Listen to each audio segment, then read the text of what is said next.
Ladies and gentlemen, good morning and welcome to Skyman TV, the tourist man Black Africa. There is one question that Kenyans have been asking. When you look at what is happening in the country, when you look at the high voltage, when you see the Azimio coalition calling for mass action, the international community is silent. The international community is not talking. America is silent, United Kingdom is silent, China is silent, Russia is silent.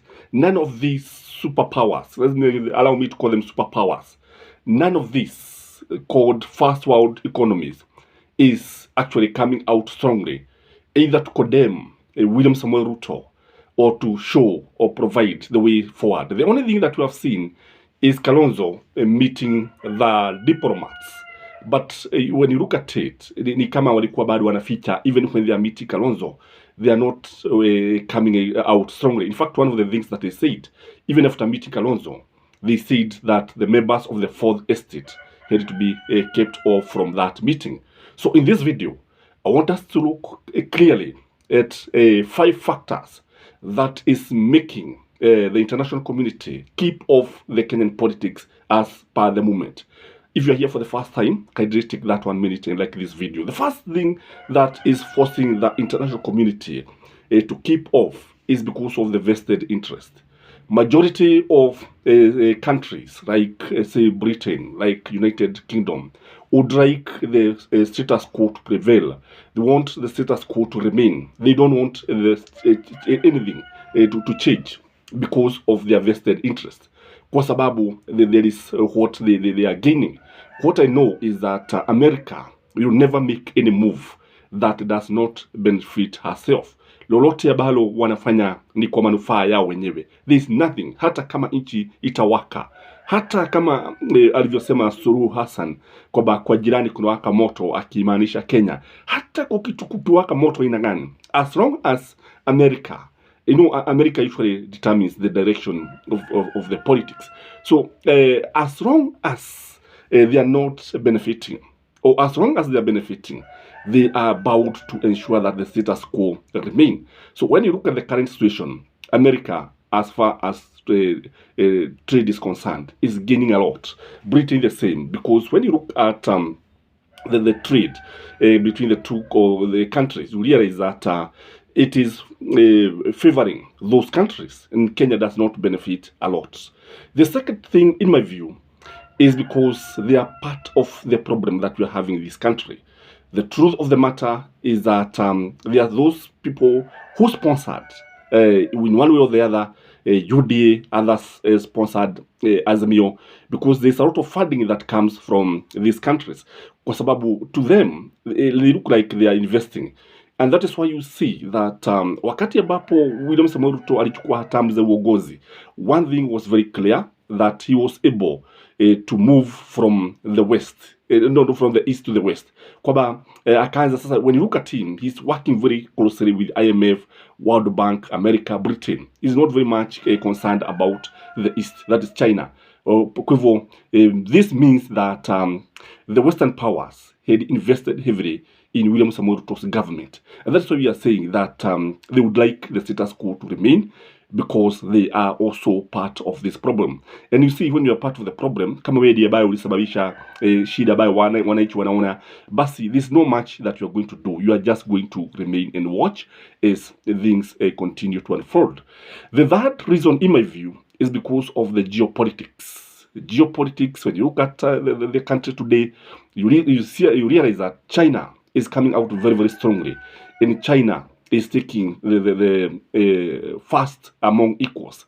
And again, when you look at America is there and Russia is there, and now when you now bring the issue of Russia-Ukraine war, utaona kwamba basi mambo haya yanaweza kuwa yanachagia pakubwa sana, kwa sababu wakiingilia, kwa mfano kwa mfano America iingilia, unajua America does not support Russia, it supports Ukraine.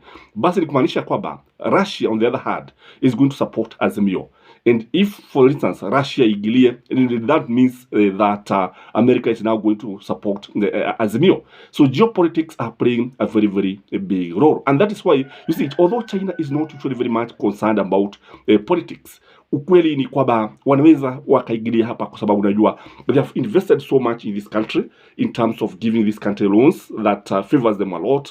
We are paying huge interest, that is the truth of the matter, and they are benefiting a lot. So and again sasa tuseme kwa mfano China imegilia. China ikigilia kile ambacho inamaanisha ni kwamba America will feel left out and you start now supporting the other camp. So the geopolitics are playing a very major role in this country. Again, there is this issue of LGBTQ and GMO. And when for those of you who follow the politics of this country, wakati that leader of trade from America, anaitwa Tai, when she refused to meet Moses Korea, who is the CS Trade and Investment, then it was a strong statement, if you ask me. There's a message that she was passing to William Samoei Ruto's government. Again, I understand one of the terms that they are telling William Samoei Ruto is that for Kenya to continue trading with the US, then he must try and ensure that he does not legislate against LGBTQ. And this is something that is very, very funny. If he registrates like Uganda did, basi Kenya is not going to gain as far as trade is concerned. Now, he was very clear that this is a human right, and if, for instance, William Samoei Ruto now decides to go against it and say that he is going to registrate, then it means America is going to support Azimio. But as long as he has agreed that he's not going to legislate, as long as he's agreed that he's going to support GMO, because when you look at William Samoei Ruto is pro-GMO. He has no problem with GMO. Indeed, his government lifted the ban that was placed by Mwai Kibaki. Na tukaona ya kwamba yeye hata tukamwona Bill Gates akija hapa, because Bill Gates is the merchant who want to control food market in the world. Kwa hivyo yeye anataka awe ndiye ambaye anaongoza au ana ushawishi mkubwa kule kuhusu vyakula ambavyo vinatumika kote duniani. So if William Samoei Ruto, for instance, goes against the GMO like Raila Amolo Odinga, this one is going to play a very huge role as far as the international community is concerned. So their interest here again of LGBTQ and GMO and many other factors, kwa sababu kulingana nao haya ni mambo ambayo yanafaa kuwa yanakubalika, ambayo Mwafrika kama Uhuru Muigai Kenyatta alivyomwambia Obama that this is not an issue, it's not a discussion. But now America has made it an agenda as far as African countries are concerned. And anybody who goes against it, they are likely to put sanctions. So if they interfere with this, William Samoei Ruto, for instance, if they start supporting Raila Amolo Odinga, I know William Samoei Ruto can legislate against this. And he can start now saying we are not even interested in GMO, we are going to legislate against LGBTQ. And the reverse is also true. As long as these things wamekubaliana kwamba hazitafanyika, you don't see America trying to intervene with Kenyan politics. Again, there is also the issue of Raila phobia. We know very well that Raila has won many elections.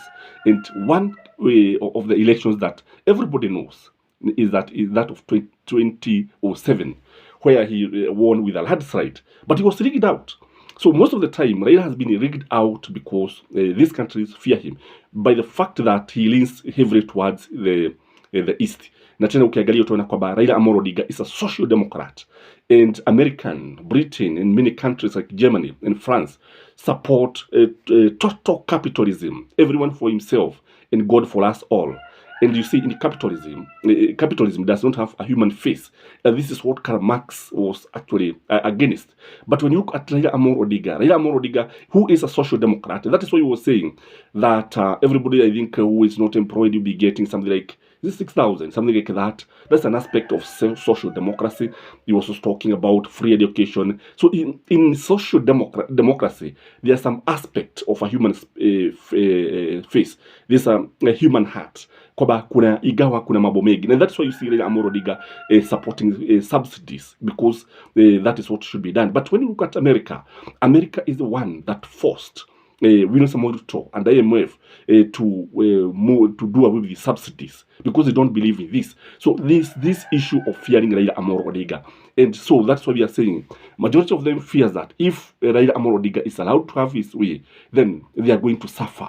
There is this fear which is not good, if you ask me, and it is Kenyans who continue to suffer when they don't interfere. So if you ask me, I think they should come out honestly and declare a stand, and should call William Samoei Ruto, tell him you are wrong here, tell him that we cannot allow the police to continue killing Kenyans, we cannot allow to go against the constitution, because the constitution allows people to picket and demonstrate freely without being armed. I don't know what you think, but from where I sit, these people should be called out, and they should told that what they are doing is not the right thing. You cannot continue watching and not telling your friend you are doing it wrong. Here you're supposed to do it this way. That is my take, and may you have a blessed week ahead. Bye-bye.